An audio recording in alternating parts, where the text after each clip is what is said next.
새정치민주연합은 헌법재판소의 오늘 결정을 무겁게 받아들이나 민주주의 기초인 정당의 자유가 훼손된 것을 심각하게 우려합니다.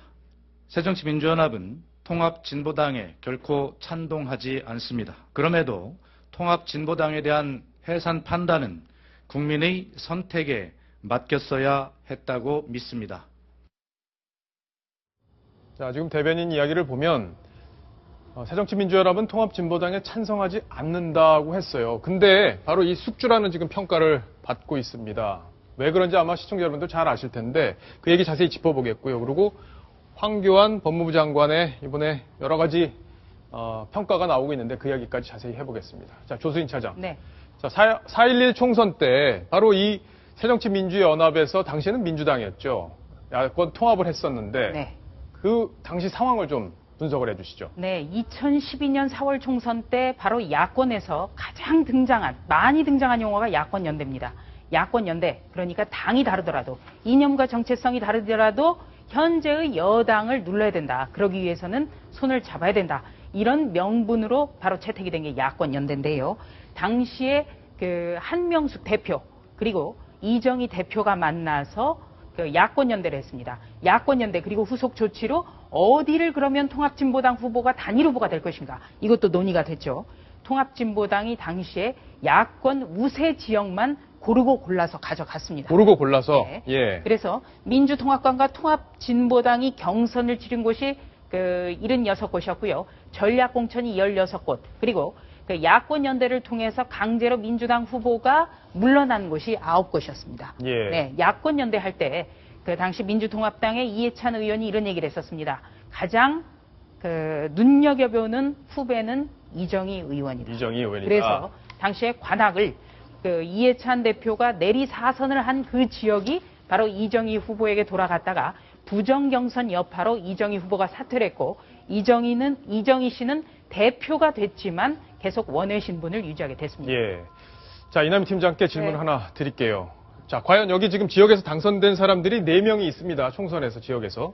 이분들이 새정치민주연합에서 양보를 안 했다면, 만약에 안 했다면, 야권 단일화를 안 했다면 당선이 됐을까요? 어떻습니까? 거의 당선되기 어려웠을 것이라고 보고요. 다만 이제 호남 같은 경우는 예. 워낙 야권의 그 강세이기 때문에 호남 같은 경우는 단일화하지 않고 김선동 전 의원이 사실은 자력으로 당선되기는 했었습니다. 예. 그러니까 이 한석은 예, 가능했지만. 한석은 가능했지만 수도권의 경우는 모두 그 새정치민주연합, 그러니까 당시 민주통합당의 힘을 얻고 당선이 됐다 이렇게 보실 수가 있겠습니다.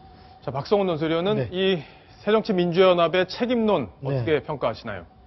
그렇습니다. 당시 그 새정치연합은 사실은 이 통진당이 갖고 있는 한 5% 안팎의 지지율 이것을 합침으로써 당선권의 이 경합 지역에 수도권이라든지 이런 경합 지역에서 확고한 그 의석을 확보해야 되겠다라는 사실 작은 소탐 대실한 건데 예. 그렇게 작은 이익을 노려서 연대를 했고 따라서 그 틈에 바로 13석이라는 통진당의 의석을 만들어주는데 결정적으로 기여했습니다. 실질적으로 저기 나오는 한명숙 당시 그 대표가 예. 상임선대위원장이 이정희 대표와 함께 손을 맞잡고 사실은 공동 유세하는 그 장면들이 지금도 눈에 선한데 바로 그러한 위원 정당을 종북으로 지금 결국 낙인이 찍히는 이런 정당을 원내에 진출시킨 원죄가 바로 제1야당에게 있습니다. 그렇다면 지금 새정치연합 지도부는 그 부분에 대해서 정치적으로 국민 앞에 사실은 깊은 사과를 해야 되는데 지금까지 그런 소식은 없는 것 같아서 좀 안타깝습니다.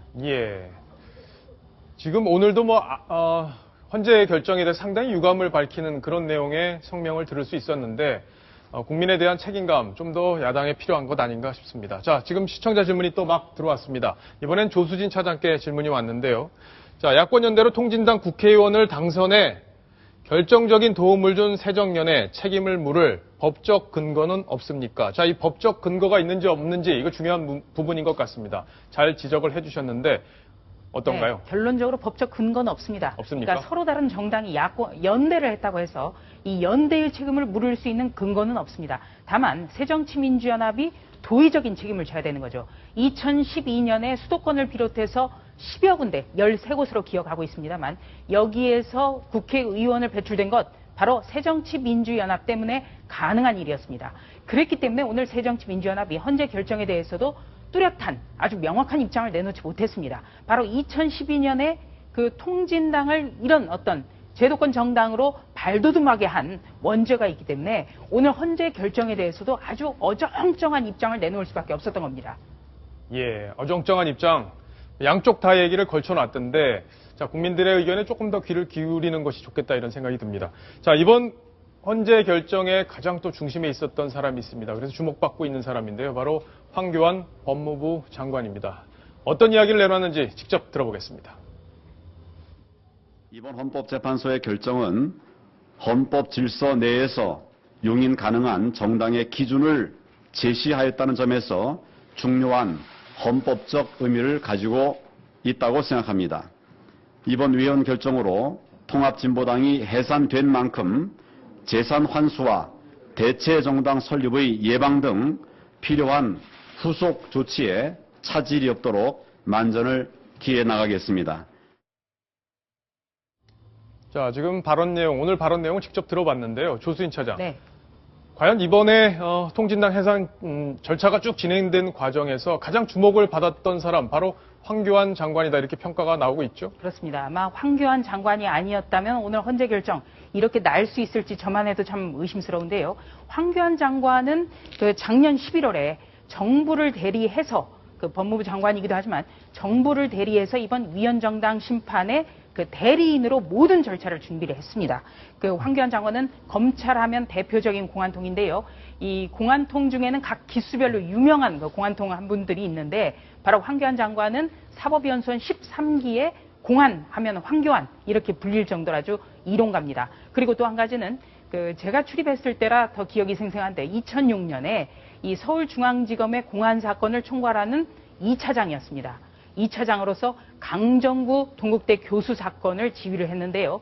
이 강정구 교수는 그 6.25는 북침이다. 그리고 또 어떤 대학 강연이라든지 또 대학생들을 상대로 해서 메가더는 우리의 원수다. 이런 발언으로 굉장히 논란을 불렀습니다. 그래서 황교안 장관은 당시 2차장으로서 구속 수사가 불가피하다고 했지만 천정배 당시 법무부 장관은 최초의 그 불구속 수사 지휘라는 그 파동까지 불렀고요. 황교안 장관은 그 사건으로 그 검찰의 꽃이라고 하는 검사장 승진에서 2번이나 좌절을 했습니다. 황 장관은 그 조금 전에 그 녹취를 들으셨겠지만 아주 목소리가 좋습니다. 그래서 그 노래를 부르면 거의 성악을 하는 분처럼 이렇게 들리는데요. 직접 들어보셨어요? 예, 제가 그 황 장관하고는 같이 여러 차례 만날 기회가 있었는데 이 황 장관이 1980년대에 서울지검에 당시 유명한 공안검사였습니다. 그런데 보는 사람마다 이 외모와 목소리를 듣고 당시 출입기자였던 MBC 신경민 기자로 착각하는 분들이 굉장히 많았습니다. 예. 그래서 이거는 황 장관이 두고두고 얘기하는 그런 것 같고요. 그리고 또 오늘 그 주목할 부분 바로 이 황 장관이 서울중앙지검 2차장으로서 강정구 사건을 수사할 때 바로 옆자리 3차장으로 호흡을 맞춘 사람이 박한철 헌법재판소 소장이고요. 그리고 오늘 아주 그 위헌정당 해산 결정에 그 실무 작업을 도맡았던 TF팀장 정점식 검사장은 사법연수원 20기의 아주 대표적인 공안통입니다. 그 정점식 검사는 평검사 시절에 2003년으로 기억이 되는데요. 송두일 사건을 수사하다가 그때도 노무현 정권에서 반대를 해서 불구속 수사를 하게 된 그런 분입니다. 과거 히스토리까지 쭉 아주 자세히 설명을 해주셨습니다. 자, 박성훈 논설위원. 네. 자, 이제 궁금한 포인트가 있습니다. 네. 황교안 장관의 거취 문제인데 지금 네. 청와대 개편 문제도 계속 얘기가 나오고 있고 또 네. 개각 얘기도 계속 나오고 있어요. 네. 과연 황 장관을 어떤 말로 쓰실까요? 그죠, 뭐, 일각에서는 무슨 뭐 비서실장, 예. 뭐 또는 무슨 총리 얘기도 뭐 한다 그러는데 저는 가능성이 많지 않다고 봅니다. 아, 그래요? 예, 실제로 또 그렇게 돼서도 안 되고요. 예. 황 장관이 이번에 그 소송의 전면에 나선 것은 지금 현재 법무부 장관으로서 국가법질서를 책임지는 정부 측의 소송 당사자로서 그 직분상 나선 것이고 또 정통적인 말하자면 공안검사로서 저도 사실 법조 출입할 때 그 황 검사를 직접 그 수사하는 때 밤에도 만나본 적이 있는데 그랬어요? 검사실에서 예. 상당히 논리적이고 자기 책임이 아주 강한 이런 사람입니다. 그래서 그러한 직분상 나선 것이지 이것이 무슨 황교안 개인의 어떤 공이라든지 또는 황교안 장관이 이것으로 말미암아 무슨 공치사를 들어서 이것으로 말하자면 영전을 한다든지 이러면 바로 지금 통진당에서 공격하고 있는 이것이 사법적으로 잘못된 어떤 정당에 대한 그 위헌 심판이 아니라 박근혜 정권의 정치 탄압이다. 바로 그에 대한 벼슬을 달아줬다. 이러한 딱 아주 공격하기 좋은 빌미를 주는 거겠죠. 그렇군요. 따라서 그러한 그 인사는 해서도 안 된다고 생각됩니다. 예. 자, 조수진 차장께 질문 하나 더 드릴게요. 그 히스토리를 잘 설명을 해주셨는데 이정희 전 대표하고 황교안 장관하고의 인연도 있죠. 네, 그것도 좀 설명해 주시죠. 예. 쉽게 말해서 스승과 제자인데요. 예. 네, 황교안 장관은 그 부장검사를 마치고 나서 사법위원선 교수로 가는데 이때 들어온 사람이 이정희 대표입니다. 이정희 대표는 그 사법시험은 38회인데 이 기말고사를 잘못 쳐서 그 3년을 다닌 것으로 제가 기억을 하고 있고요. 예. 그래서 연수원은 29기가 됐습니다. 그런데 흥미로운 별걸 다 하시네요. 네, 바로 흥미로운 거는 이정희 대표가 사법연수원을 다닐 때 이 사법연수원에는 검찰의 공안통들이 전부 교수로 포진했다는 것.